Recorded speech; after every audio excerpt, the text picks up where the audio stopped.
കാൽ നൂറ്റാണ്ട് മുമ്പ് കൈവിട്ടുപോയ ഉടുമ്പൻചോല നിയോജകമണ്ഡലം തിരികെ പിടിക്കാൻ UDF ഇത്തവണ നിയോഗിച്ചിരിക്കുന്നത് സേനാപതി വേണുവിനെയാണ്.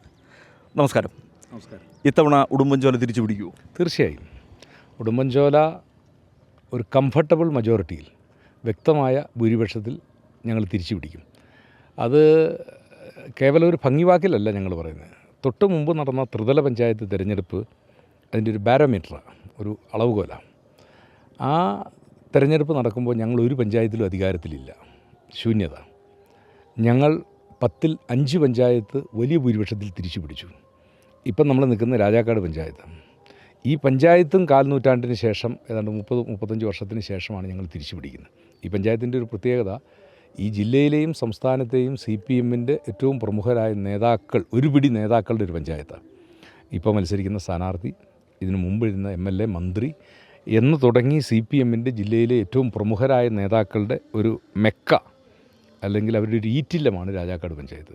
ആ പഞ്ചായത്തിലാണ് ഈ ജോഷിയും ഈ ടീച്ചറിൻ്റെയും ഈ സുജിത്തിൻ്റെ ഇവരുടെയൊക്കെ ഒരു പോരാട്ടത്തിൽ ഞങ്ങൾ 14 സീറ്റിൽ UDF 10 സീറ്റ് നേടി. ഒന്ന് UDFൻ്റെ റിബൽ, അവിടെ ഇടതുപക്ഷമല്ല ജയിച്ചത്, UDF 11 എന്ന് പറഞ്ഞാൽ അവരെത്രമാത്രം ചെറുതായിപ്പോയി എന്നുള്ളതാണ്. അത് ഒരു ഇൻഡിക്കേഷനാണ്, ആ സൂചനയാണ്.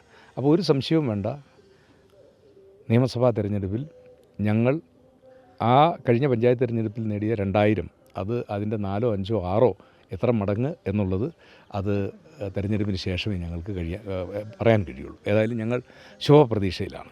ഈ ഉടുമ്പൻചോല മണ്ഡലം MM മണിയുടെ കാലത്ത് സമാനതകളില്ലാത്ത വികസനത്തിനാണ് സാക്ഷ്യം വഹിച്ചതെന്നാണ് LDFൻ്റെ ഒരു വാദം. അല്ല, അപ്പം തിരിച്ച് നമ്മുടെ ഒരു ചോദ്യം, അങ്ങനെ സമാനതകളില്ലാത്ത വികസനം നടന്നൊരു മണ്ഡലത്തിലെ അത് നടത്തിയ ആളെ പിന്നെ എന്തിനാണ് മാറ്റിയത്? അദ്ദേഹം പറയുന്നു അദ്ദേഹത്തിന് ആരോഗ്യ പ്രശ്നങ്ങളൊന്നുമില്ല, അദ്ദേഹത്തെക്കാൾ പ്രായമുള്ള ആളാണ് ഈ ടീമിനെ നയിക്കുന്നയാൾ, അദ്ദേഹത്തിനുള്ള ഷുഗർ ഇപ്പോഴത്തെ സ്ഥാനാർത്ഥിക്കും ഉണ്ട്. അപ്പോൾ ഞങ്ങൾക്ക് തമ്മിൽ വലിയ വ്യത്യാസമില്ല, അത് പല നേതാക്കൾക്കും CPM നേതാക്കൾക്കും ഉള്ളതാണ്. അപ്പോൾ സമാനതകളില്ലാത്ത വികസന പ്രവർത്തനങ്ങൾ നടത്തിയ ഒരാളെ എന്ത് കാരണത്താൽ മാറ്റി എന്നുള്ളത് അവരാണ് ജനങ്ങളോട് പറയേണ്ടത്, ഞങ്ങളല്ല പറയുന്നത്. അത് CPM പറയട്ടെ. അപ്പോൾ ഞങ്ങൾ ഈ തെരഞ്ഞെടുപ്പ് ഇപ്പോൾ ചോദ്യം, 15 കൊല്ലം മുമ്പ് മത്സരിച്ച ഒരാൾ വീണ്ടും 10 കൊല്ലത്തിന് ശേഷം, അത് എന്താണ് അതിൻ്റെ രാഷ്ട്രീയ കാരണം എന്നുള്ളത്. അപ്പോൾ കഴിഞ്ഞ പ്രാവശ്യം മത്സരിച്ച ആൾ നടത്തിയ വികസന പ്രവർത്തനങ്ങൾ പോരാത്തത് കൊണ്ടാണോ പുതിയൊരാളെ കൊണ്ടുവന്നിരിക്കുന്നതെന്ന് CPM ആണ് പറയേണ്ടത്. ഈ ഉടുമ്പൻചോലയെ സംബന്ധിച്ച് എന്താണ് പ്രധാനമായും മുമ്പോട്ട് വയ്ക്കുന്ന രാഷ്ട്രീയം? ഉടുമ്പൻചോലയുടെ ഒരു പ്രശ്നമെന്ന് പറയുന്നത് അടിസ്ഥാനപരമായി ഭൂപ്രശ്നങ്ങളാണ്. ഈ നാട് അഭിമുഖീകരിക്കുന്ന ഏറ്റവും വലിയ പ്രശ്നം ഭൂപ്രശ്നമാണ്. അത് പരിഹരിക്കപ്പെട്ടാൽ ഇവിടുത്തെ എല്ലാ പ്രശ്നവും പരിഹരിക്കപ്പെട്ടു. ഉദാഹരണത്തിന്, നിങ്ങളൊരു ആശുപത്രി കെട്ടണം, അതല്ല നിങ്ങളൊരു റിസോർട്ട് പണിയണം, ഇനിയൊരു സിനിമാ തിയേറ്റർ പണിയണം, ഒരു പെട്രോൾ പമ്പ്, അതിന് അനുമതി തേടണം. ഇതൊന്നും ഇവിടെ സാധ്യമല്ല. കാരണം ഇവിടെ നിർമ്മാണ നിരോധനമായിരിക്കുകയാണ് ഉടുമ്പൻചോല അസംബ്ലി നിയോജകമണ്ഡലത്തിൽ. നമ്മൾ നിൽക്കുന്ന രാജാക്കാട് ടൗണ്, ഈ ടൗണിലെ ബഹുഭൂരിപക്ഷം കടകൾക്കും പട്ടയമില്ലാത്ത സ്ഥലത്താണ്. ഉടമ അത് കൈവശം വെച്ചിരിക്കുന്നു എന്നുള്ളതല്ലാതെ അവർക്ക് നിയമപരമായിട്ടൊന്നുമില്ല. ഷോപ്പ് സൈറ്റുകൾക്ക് പട്ടയം കിട്ടേണ്ടത് ആവശ്യമാണ്. അപ്പോൾ ഉടുമ്പൻചോലയിലെ എല്ലാ വികസനത്തിൻ്റെയും അടിസ്ഥാന കാരണമാകേണ്ട ഇവിടുത്തെ ഭൂപ്രശ്നങ്ങൾ അത് പരിഹരിക്കുക എന്നുള്ളതാണ് എന്നിൽ നിക്ഷിപ്തമായിരിക്കുന്ന കടമ. ഞാൻ ഈ ഭൂ വിഷയങ്ങളെക്കുറിച്ച് വളരെ സമഗ്രമായി പഠനം നടത്തിയിട്ടുള്ളയാളും ഇതിന് ഉള്ള പരിഹാര മാർഗങ്ങൾ അത് നിർദ്ദേശിക്കാൻ കഴിയുന്ന രീതിയിൽ ഈ കാര്യത്തെക്കുറിച്ച് പഠനങ്ങൾ നടത്തിയിട്ടുള്ള ഒരാൾ എന്ന നിലയിൽ എനിക്ക് പറയാൻ കഴിയും, ഇത് പരിഹരിക്കാനുള്ള മാർഗങ്ങളുണ്ട്. ഇപ്പോൾ ഇതിൻ്റെ അകത്തുള്ള പോരായ്മ, ഹൈക്കോടതിയിൽ നടക്കുന്ന ഭൂ വിഷയവുമായി ബന്ധപ്പെട്ട കേസുകളിൽ സർക്കാരിന് തന്നെ പല നിലപാടാണ്. വനം വകുപ്പ് പറയുന്നത് വനഭൂമിയാണ്, റവന്യൂ വകുപ്പ് അവകാശപ്പെടുന്നത് ഇത് റവന്യൂ ഭൂമിയാണ്. അപ്പം സർക്കാരിൻ്റെ 2 ഏജൻസികൾ ഹൈക്കോടതിയിൽ കൊടുക്കുന്ന സത്യവാങ്മൂലം വ്യത്യസ്തമായ 2 ആംഗിളിലാണ്. ഒരാൾ നോർത്ത് പോളിലും ഒരാൾ സൗത്ത് പോളിലും നിൽക്കുകയാണ്. അത് പറ്റത്തില്ല.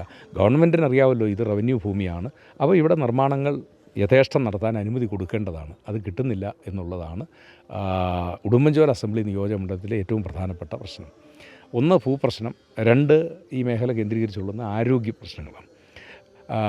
ആതുരാലയങ്ങളുടെ ഒരു അഭാവം. ഇപ്പോൾ താലൂക്ക് ഹെഡ്ക്വാർട്ടർ, താലൂക്ക് ആശുപത്രി ജില്ലാ ആശുപത്രിയായി ഉയർത്തുന്നു ഒക്കെ പറഞ്ഞ് 10 കൊല്ലത്തിലധികമായി പ്രഖ്യാപനങ്ങൾ നടത്തിയിട്ട് ഇപ്പോഴും 2 ടവർ ഏതാണ്ട് ഒരു 60% പണിതല്ലാതെ അതിനപ്പുറത്തേക്കൊന്നും പോയിട്ടില്ല.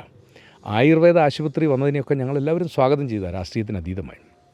പക്ഷേ ഇപ്പോഴത്തെ ആയുർവേദ മെഡിക്കൽ കോളേജ്, ആശുപത്രിയല്ല, മെഡിക്കൽ കോളേജ്, ആ മെഡിക്കൽ കോളേജ് പഞ്ചായത്തിൻ്റെ ഒരു 50 അടി നീളമുള്ള ഒരു കമ്മ്യൂണിറ്റി ഹാളിനകത്ത് ഒരു ഡോക്ടർ കുറച്ച് കുഴമ്പും ലേഹ്യമൊക്കെ ആയിട്ട് ഇരിക്കുന്നു എന്നുള്ളതല്ലാതെ അതിനപ്പുറത്തേക്ക് മെഡിക്കൽ കോളേജ് എന്ന നിലയിൽ, കാരണം മെഡിക്കൽ കോളേജ് ആകുമ്പം മെഡിക്കൽ വിദ്യാർത്ഥികൾ പഠനത്തിന് വരണം, അതിന് 100 കണക്കിന് ഏക്കർ ക്യാമ്പസുകൾ വേണം, വലിയ കെട്ടിടങ്ങൾ വേണം, അതിന് വിദ്യാർത്ഥികൾ അഡ്മിഷൻ ആയിട്ടില്ല, വിദ്യാർത്ഥികൾക്ക് താമസിക്കാൻ ഹോസ്റ്റലുകൾ വേണം, അനുബന്ധ സൗകര്യങ്ങളെല്ലാം വേണം. പക്ഷേ അവിടെ ആകെ ഏറ്റവും അവസാനം ഇപ്പോൾ 10ാമത്തെ കൊല്ലം പറയുന്നത് ആ സ്ഥലത്തിന് 26 ഏക്കർ സ്ഥലം അക്വയർ ചെയ്തു, ആ സ്ഥലത്തിന് ചുറ്റുമതിൽ കെട്ടാൻ 1.5 കോടി രൂപ ചിലവഴിക്കുന്നു എന്നുള്ളതാണ് അവസാനം കിട്ടുന്നത്. അപ്പോൾ 10 കൊല്ലമായിട്ട് ഈ പ്രഖ്യാപനമല്ലാതെ ഈ കാര്യങ്ങളൊന്നും നടക്കുന്നില്ല എന്നുള്ളതാണ്.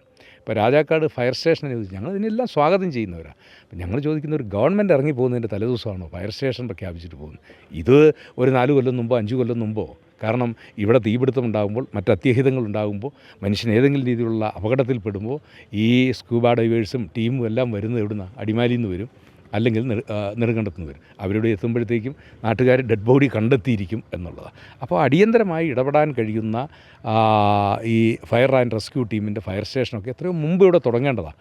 ഇപ്പോൾ എവിടെയോ വാടക കെട്ടിടത്തിലൊക്കെ ഇത് പ്രഖ്യാപിച്ചിട്ട് പോകുന്നു. ഇതിൻ്റെ അനുബന്ധ സൗകര്യങ്ങളും കാര്യങ്ങളുമൊക്കെ വരേണ്ടിയിരിക്കുന്നു. അപ്പോൾ ഞാൻ പറഞ്ഞു വന്നത്, പലതും ഇവിടെ നടന്നിട്ടുള്ളത് അത് വികസനത്തിൻ്റെ പേരിൽ ഉള്ള ഈ രീതിയിലുള്ള ഗിമ്മിക്കുകളാണ്.